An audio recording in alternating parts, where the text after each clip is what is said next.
धोऊंगा तो भगवान राम लक्ष्मण और सीता को देख के हंस रहे हैं कि तुम दोनों को तो एक एक चरणों की सेवा करने को मिला, लेकिन केवट धन्य है कि आज मेरे दोनों चरणों की सेवा मांग रहा है, दोनों चरणों को धोने का निहोरा कर रहा है, इसलिए ये धन्य है। सुन केवट के बैन प्रेम लपेटे, इसलिए भगवान जो हंस रहे हैं। और वास्तव में देखिए तो भगवान खुल करके केवल केवट का ही घाट एक ऐसा है जहाँ भगवान खुल करके हंसे, और कहीं भगवान इस तरीके से नहीं हंसे। लेकिन गंगा के किनारे भगवान खुल के हंसे। सुमंत जी को भी हटा दिया। बिहसना हंसी का सबसे सुंदर स्वरूप है। बिहसना माने ठहाका लगा के हंसना। जनकपुर में भी भगवान नहीं हंस पाए। जब परशुराम जी आए तो मन मुस्कान राम सिर नाई और रघुपति बकहि कुठार उठाई। जब परशुराम जी फरसा उठा करके कहा अभी मार दूंगा तो भगवान राम जी मुस्कुरा रहे थे, लेकिन सिर नीचे करके मन मुस्कान राम सुन बानी, वहां भी खुल के नहीं हंस पाए। हंसे राम से अनुज समेता, पुष्प वाटिका में भगवान खुल के नहीं हंस पाए, परम कौतुकी कृपा निकेता। लेकिन आज मौका मिल गया हंसने का, इसलिए सुन केवट के बैन प्रेम लपेटे हटपटे। आज सारी मर्यादा तोड़ दी। क्यों? हंसने का भी एक क्रम है। अपने सामने कोई विशिष्ट आदमी खड़ा हो, कोई विशेष आदमी हो तो उसके सामने ठहाका लगा के हंसो तो वो उचित नहीं, वो नियम के विरुद्ध है। कोई विशेष आदमी सामने हो तो उसके सामने पूर्ण रूप से हंसना भी अशिष्टता है, संकोच होता है। इसलिए राम जी संकोच करके नहीं हंस रहे। गुरु जी थे, आज न गुरु है न सुमंत है, केवल लक्ष्मण है, सीता है, इसलिए भगवान हंसे। हम कहा भैया ठीक है धो लो। केवट गया कठौता ले आया, लेकिन केवट भी बड़ा होशियार है। पीतल का पात्र लेके नहीं आया, स्टील का पात्र लेकर के नहीं आया, कठौता लेकर के आया, वो भी लकड़ी का। उसने सोचा पहले छोटे से पात्र में आजमा के देख लूं, कहीं अगर इसमें परिवर्तन हो गया तो उसमें नहीं बैठाऊंगा, इसलिए कठौते को लेकर जो आया जो लकड़ी का था। और भगवान खड़े हैं, बैठने को भी नहीं कहा। आप देखेंगे तो ऐसा लगेगा केवट बड़ा अशिष्ट है। भगवान को बैठने के लिए भी नहीं कहा प्रभु यहाँ बैठ जाइए, अतिथि हैं आप। केवट जानता है कि भगवान दुख के समय में हमारे पास आए हैं, इसलिए जब तक हंसा नहीं लूंगा तब तक बैठने को नहीं कहूंगा, जब तक चरण धो नहीं लूंगा तब तक बैठने को नहीं कहूंगा। और देखिए भगवान की लीला, दुनिया जिसके पास धन दौलत है उससे मांगती है, जो धनवान है उससे लोग दान मांगते हैं, जो धनवान है उससे कोई चीज मांगते हैं। लेकिन परमात्मा कितना करुणा वरुणालय है, जिससे कोई नहीं मांगता उससे भगवान मांग रहे हैं।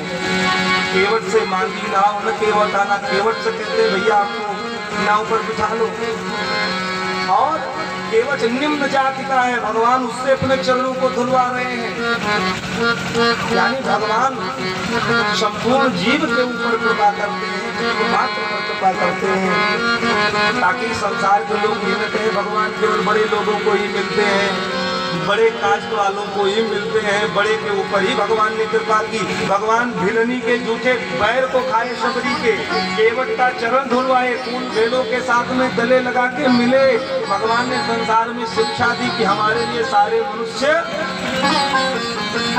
जात पात पूछे नहीं, गुरु हरि को भजे सो हरि को। जो भगवान को भजता है भगवान उसको भी भजते हैं।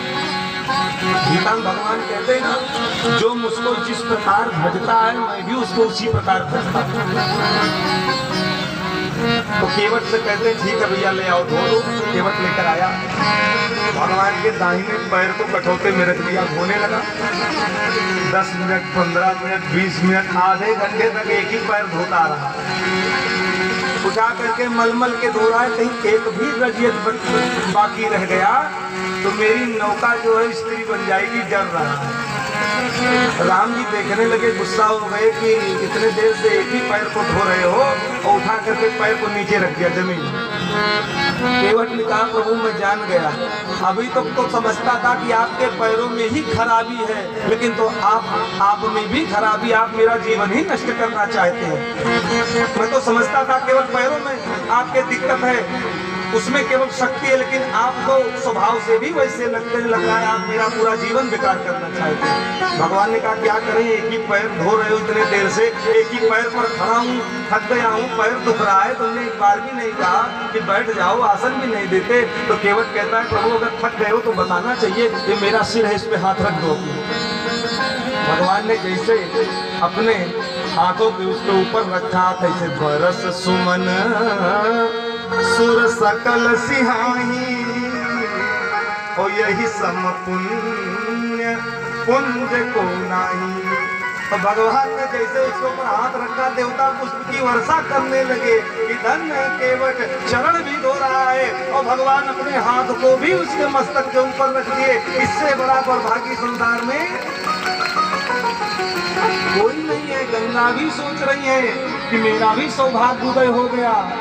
भगवान के चरण कमलों से निकली ब्रह्मा के कमंडल भी में आ गई और ब्रह्मा के कमंडल से शिव की जटा में आ गई। मुझको भी वो सौभाग्य नहीं मिला। जब शिव ने जटा खोली तो गंगा पृथ्वी पे आ गई और भागी रख के पीछे पीछे चलती हुई पूर्वजों का उद्धार करती हुई गंगा पृथ्वी पर आई। गंगा ने कहा वो सौभाग्य मुझको आज केवट की कृपा से मिल रहा है, जो सौभाग्य ब्रह्मा के कमंडल में भी रहने से नहीं मिला। तो गंगा भी अपने सौभाग्य की सराहना कर रही है और केवट भगवान के चरणों को मलमल की धो रहा है। देवता पुष्प की वर्षा कर रहे, धन्य है केवट, धन्य है केवट। ये केवट की निष्ठा है, केवट की भक्ति है। एक पैर धोता है, रख देता है, फिर दूसरा धोता है, घंटों पैर को धोता है, घंटों धोता रहा। लक्ष्मण ने कहा भैया अगर धोते रहोगे तो पूरी रात यही बीत जाएगी, पार कब करोगे? तो केवट कहता है देखो आज मेरा सौभाग्य मुझको मिला है कि मेरी कुटिया में स्वयं साक्षात जगन्नाथ आए हैं और महात्मा आए हैं, जिनके चरणों